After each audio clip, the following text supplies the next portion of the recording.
Bien le bonjour à tous mes amis jardiniers, j'espère que vous allez bien. Alors moi c'est Marc-André, vous le savez, je suis un passionné de biotech et un fou du jardinage. Alors aujourd'hui, le sujet qui est mis en vedette lors de cette capsule vidéo-là, c'est évidemment, encore une fois, les conditionneurs de sol microbiens, les fameux probiotiques qu'on utilise pour pouvoir donner de la vie au sol. Alors évidemment, il y a beaucoup de questions qui me sont posées en ce qui a trait à la pertinence ou à l'utilité réelle d'utiliser un conditionneur de sol tel que celui-ci, le conditionneur de sol Bioponix. Alors, ce qui revient souvent comme question, qu'est-ce que c'est les avantages vraiment qu'on peut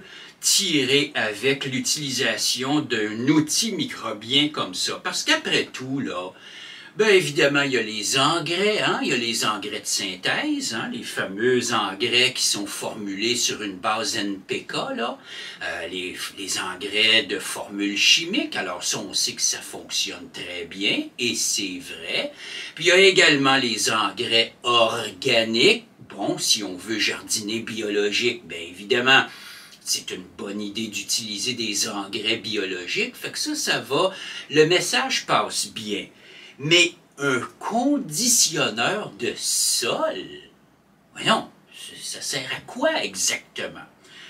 Ben, c'est simplement, il faut simplement se rappeler qu'un conditionneur de sol ou un probiotique microbien, c'est capable d'avoir un effet sur les plantes qu'on trouve tout simplement pas avec les engrais chimiques ou les engrais naturels.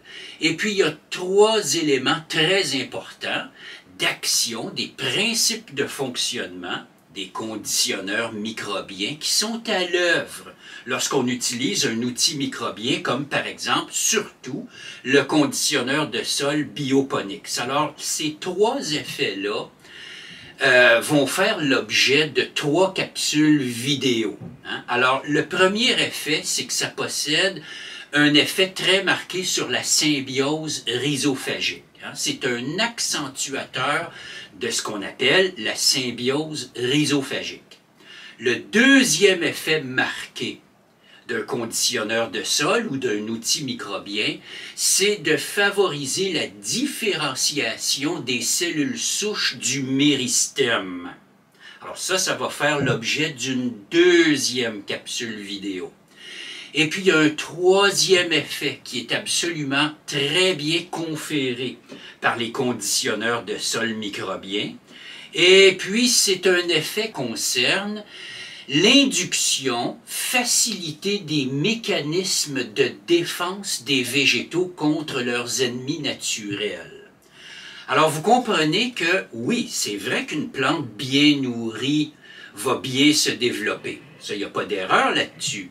Mais littéralement, quand on utilise un outil microbien de ce type, c'est-à-dire le conditionneur de sol microbien Bioponix, alors les trois effets qui sont conférés sur les plantes sont beaucoup plus rapides et sont beaucoup plus facilement observables. Et puis on les observe très facilement chez les orchidées, par exemple. Alors là, on va commencer par considérer l'événement très important qui s'appelle la symbiose rhizophagique. Alors, qu'est-ce que c'est la symbiose rhizophagique? Bien, ça, c'est véritablement une interaction très poussée, une symbiose que les plantes ont développée pendant leur évolution avec certaines populations de micro-organismes qu'on trouve dans le sol. Par exemple, les bactéries fluorescentes.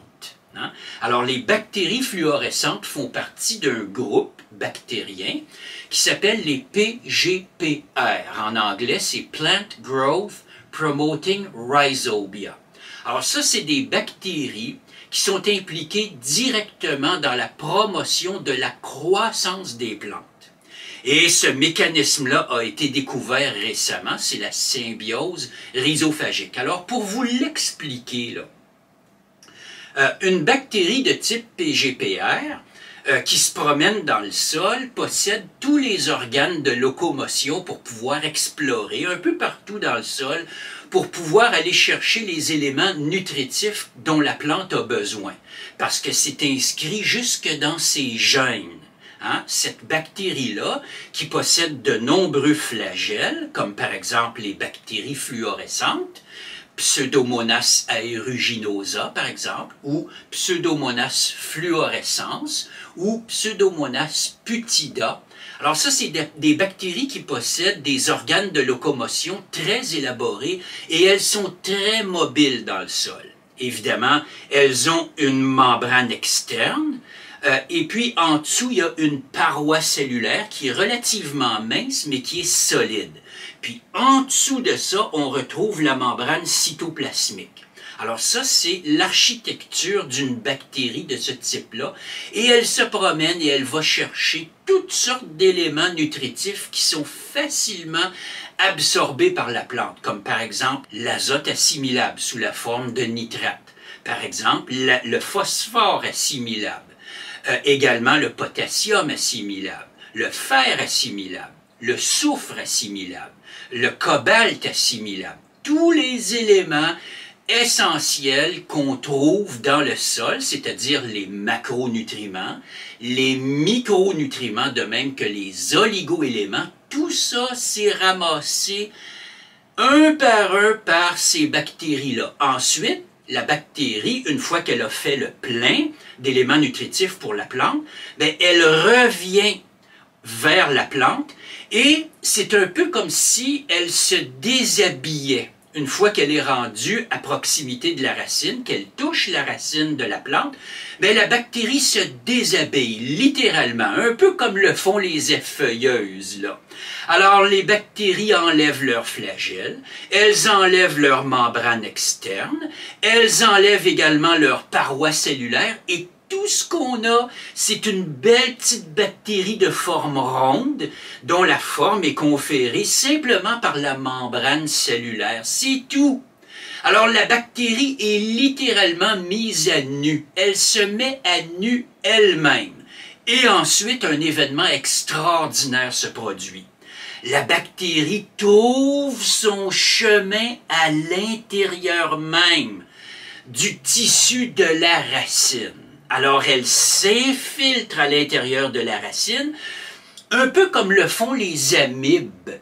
Hein, quand on voit ça, les amibes d'eau douce là, qui émettent des pseudopodes.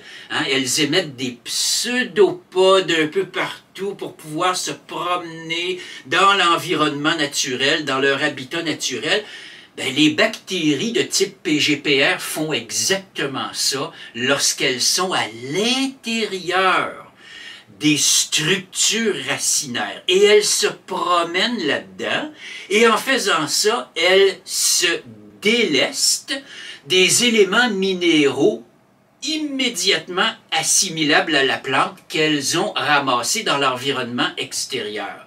Et puis ensuite, elles sont génétiquement programmées pour retourner sur la surface de la racine, et une fois qu'elles ont sorti de la masse de tissu racinaire, ben, elles se rhabillent à nouveau. Alors, elles activent les gènes qui permettent la formation d'une nouvelle paroi cellulaire.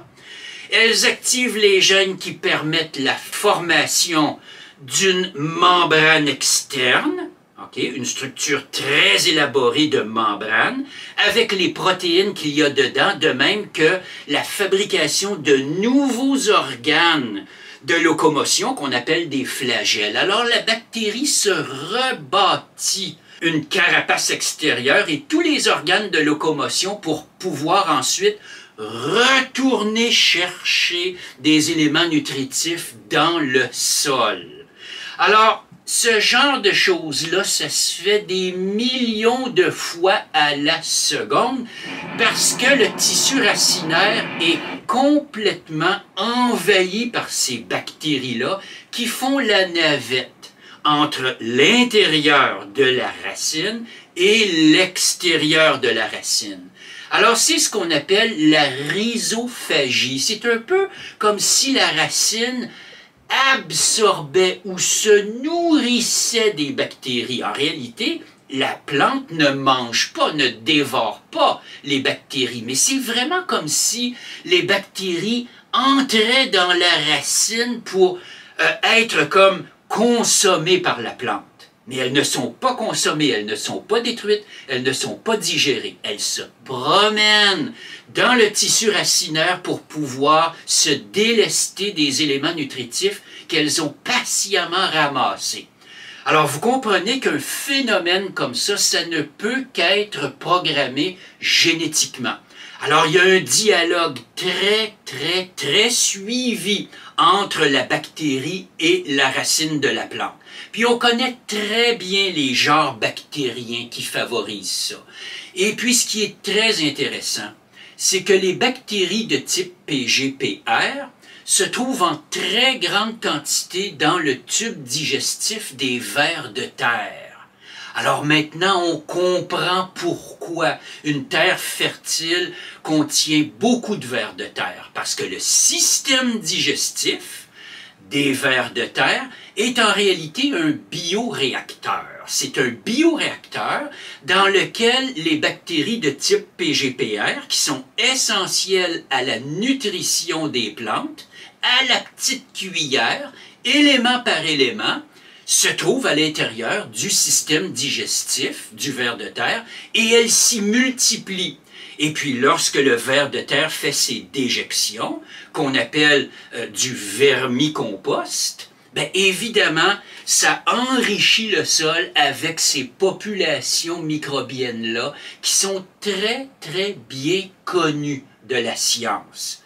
Alors évidemment, vous pouvez dire, bon ben dans ce cas-là, si ces bactéries-là sont connues, on n'a rien qu'à les concentrer dans une formule liquide et voilà, on peut vendre ça dans le commerce. Bon, a priori c'est vrai, mais le problème, c'est que il y a plusieurs de ces micro-organismes-là qui sont des pathogènes opportunistes.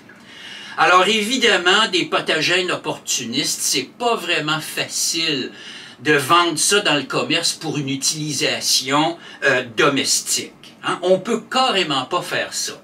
Alors ce que nous devons faire lorsqu'on conçoit un système microbien comme le conditionneur de sol Bioponics, bien, la stratégie consiste à utiliser des micro-organismes qui, eux, vont stimuler l'activité microbienne des populations bénéfiques déjà présentes dans le sol.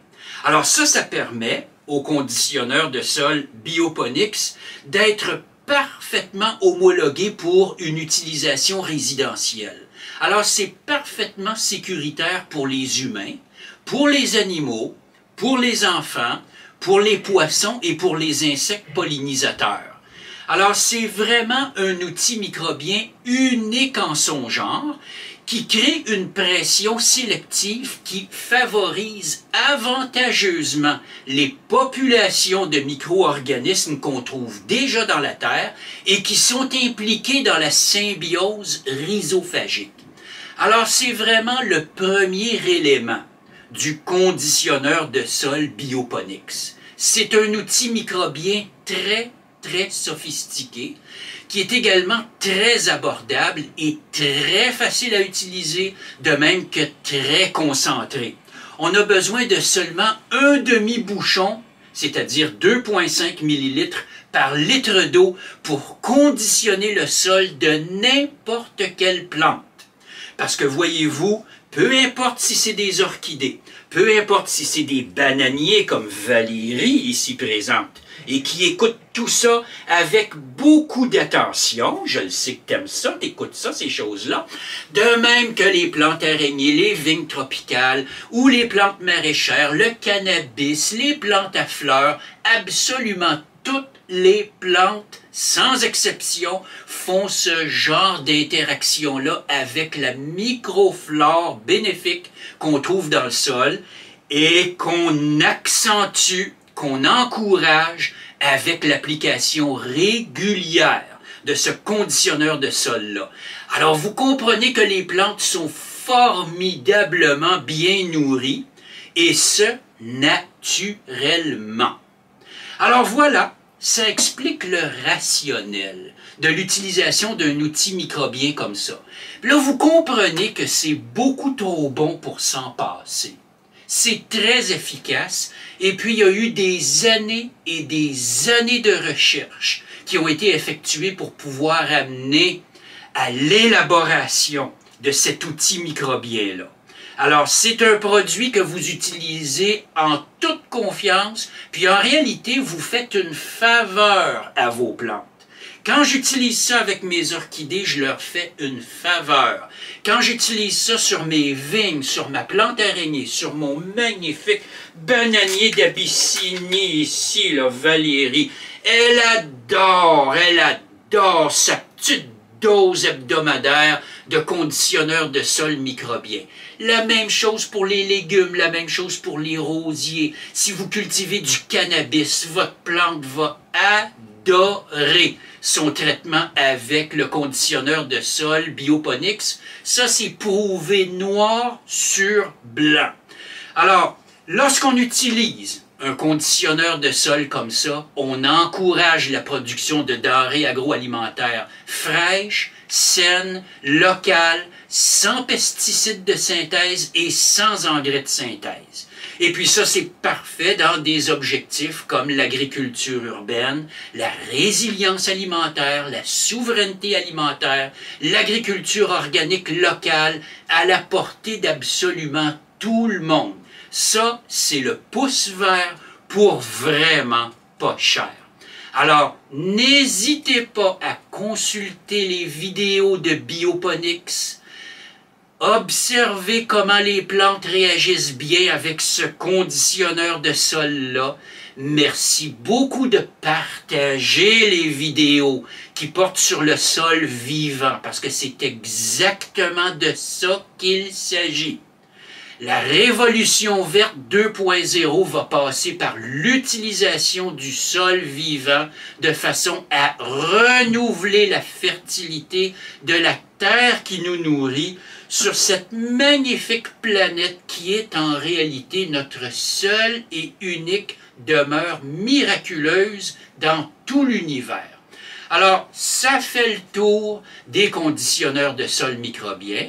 Merci de partager les vidéos et merci de diffuser le message avec moi de cette agriculture urbaine de très haute productivité et qui est 100% bio-inspirée.